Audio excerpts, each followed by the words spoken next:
പത്മജ വേണുഗോപാലിനെതിരെ അതിരൂക്ഷ വിമർശനവുമായി കെ മുരളീധരൻ രംഗത്ത്. പാർട്ടിയെ ചതിച്ച പത്മജയുമായി സഹോദരി എന്ന നിലയിൽ പോലും ഇനി ബന്ധമില്ലെന്നും പത്മജയെക്കൊണ്ട് കാൽക്കാശിന്റെ വില പോലും കേരളത്തിൽ ബിജെപിക്ക് ഉണ്ടാകില്ല എന്നും കെ മുരളീധരൻ തുറന്നടിച്ചു. അതിവൈകാരികമായിട്ടായിരുന്നു പത്മജ വേണുഗോപാലിനെതിരെയുള്ള കെ മുരളീധരന്റെ പ്രതികരണം. രാജ്യം ഉറ്റുനോക്കുന്ന തെരഞ്ഞെടുപ്പ് ഘട്ടത്തിൽ പാർട്ടിയെ ചതിച്ച പത്മജിയുമായി ഒരു സഹോദരി എന്ന നിലയിൽ പോലും ഇനി ബന്ധമുണ്ടാകില്ലെന്ന് കെ മുരളീധരൻ തുറന്നു പറഞ്ഞു. അച്ഛൻ്റെ ആത്മാവ് പൊറുക്കില്ല. കാരണം വർഗീയ കക്ഷിയുടെ കൂടെ പോയതുകൊണ്ട് അച്ഛൻ്റെ ആത്മാവ് പൊറുക്കില്ല. അതുകൊണ്ട് തന്നെയാണ് ഞാൻ പറഞ്ഞത്, എല്ലാ ബന്ധങ്ങളും അവസാനിച്ചിരിക്കും. അതിൽ കൂടുതലൊന്നും പറയാനില്ല. അല്ലാതെ കുടുംബത്തിൽ സഹോദരി സ്നേഹം ഇനിയിപ്പോൾ അങ്ങനത്തെ യാതൊരു സ്നേഹവും പിന്നെ സ്വത്ത് തർക്കമൊന്നും ഞങ്ങൾ തമ്മിലില്ല. അച്ഛൻ അങ്ങനെ അധികം സമ്പാദിച്ച് തന്നിട്ടില്ല.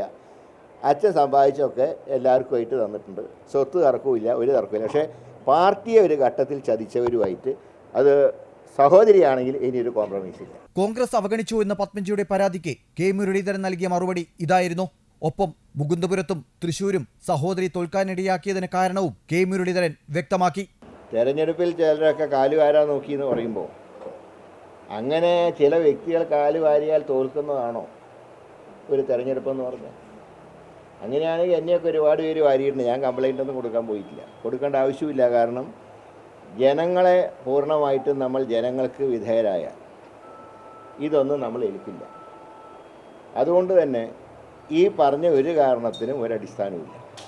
ഒരു കാലത്തും വർഗീയതയോട് സന്ധി ചെയ്യാത്ത കെ കരുണാകരന്റെ ആത്മാവ് പത്മജിയോട് പൊറുക്കില്ലെന്ന് പറഞ്ഞ കെ മുരളീധരൻ കേരളത്തിലെ ബിജെപി നേതൃത്വത്തോട് ഇത്രമാത്രം പറഞ്ഞു.